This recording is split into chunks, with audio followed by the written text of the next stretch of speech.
The clue is in the title, Oft in the Stilly Night. The Joyce household were moving again, and of course they moved mostly at night to avoid the demands of unpaid rent and landlords. Betrayal is very central in Ulysses and in many of Joyce's works. And in this beautiful passage from Portrait of the Artist as a young man, Joyce himself sees himself as the betrayer. When he returns home to find his young siblings after a scanty supper singing, and he knows that he's about to go for Europe, and as a member of an often dysfunctional family, he thinks his place should be there. But art always came first with Joyce, and I suppose that's why we're here, partly. But as well as being remorseful, he was impressed with his young siblings for them liberating themselves, albeit temporarily, out of their abject misery through song, where they sang in the night and often throughout the night. And from then on, music became the touchstone of his life and his works. When his son Giorgio was born, he cradled him in his arms and sang to him. When Lucia was unwell, he filled the room in Paris with love songs. When his mother was dying, although he didn't pray with her, he sang to her, and she was a lovely singer too. Singing, I suppose, was his form of prayer. And after his exile with Nora in 1904, until he returned in 1909, he was estranged from his father. And when his father met him, he took him by tram to the Yellow House in Rathfarnham, brought him over to the piano. The father, of course, was a fine tenor, and he could have sang professionally had he the desire and the discipline to do so.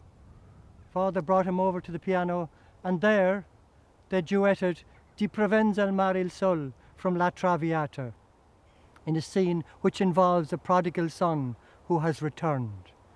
And there at that piano in the Yellow House, father and son, in song and in silence, reconciled a particular hurt.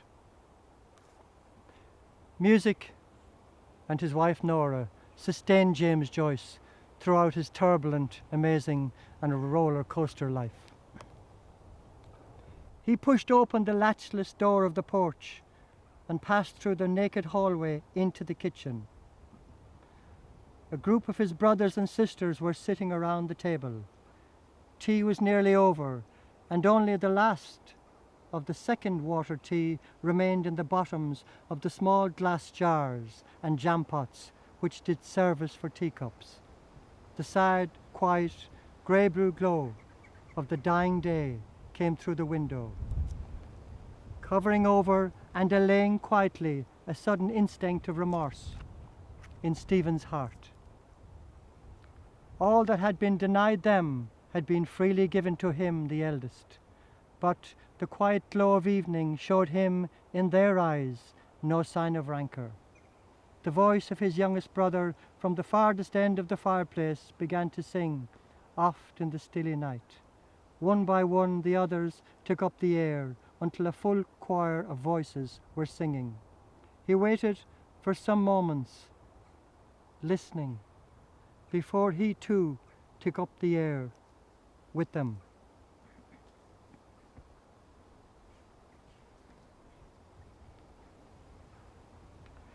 Oft in the stilly night, ere slumber chains hath bound me, fond memory brings the light of other days around me.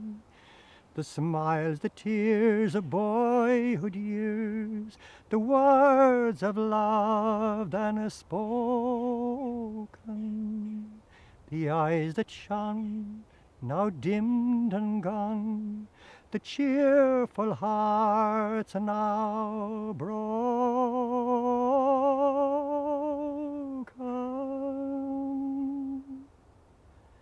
Thus in the stilly night, ere slumber chains hath bound me, sad memory brings the light of other days around me.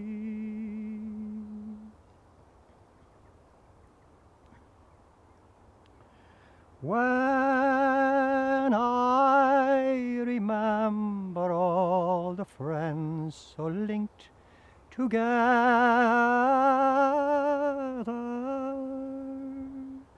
I've seen around me fall like leaves in wintry weather.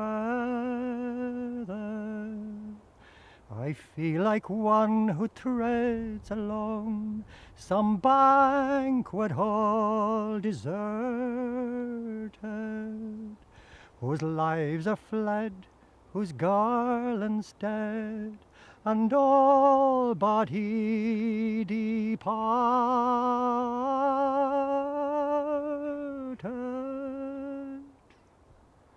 Thus in the stilly night, ere slumber chains hath bound